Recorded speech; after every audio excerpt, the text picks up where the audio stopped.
Hello, welcome to A Word of Hope for Thursday of Easter week in the year 2020. Today we have a continuation of the Gospel of Luke, what we heard yesterday of the disciples on the road to Emmaus and Jesus walking with them. The disciples run back to Jerusalem and they find the 11 and they start to tell them of what they experienced in Jesus and how they recognized him in the breaking of the bread. And all of a sudden, today's gospel says he appears, and there he is standing among them. And the first words out of his mouth are, "Peace be with you." It's sort of a foreshadowing of what we're going to hear this coming Sunday on the second Sunday of Easter, with Jesus appearing to them in the upper room without Thomas and then with Thomas.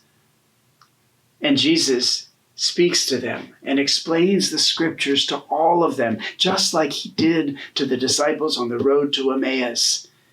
He starts to speak of the scriptures with them. They're terrified. And he says, "Why are you so afraid? Do not be troubled." And in his explaining the scriptures, it strikes me that there we are, right back to what I was sharing with you yesterday. The Word of God is such a hope for us.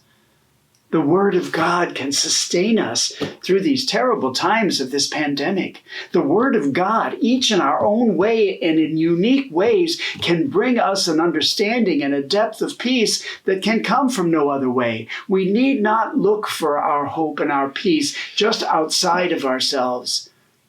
We need to look within by sitting with the Word of God. One of my brothers in Los Angeles, he sits with the Word of God every day before he watches this video. Watching this video is sort of like required reading for my family. He sits with the Word of God, watches the video, and then sits on his patio with his flowers and prays for an hour. And he comes to such peace, his own inner peace. We talk about it almost every day.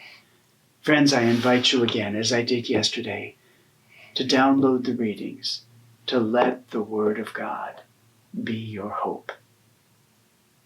God bless you.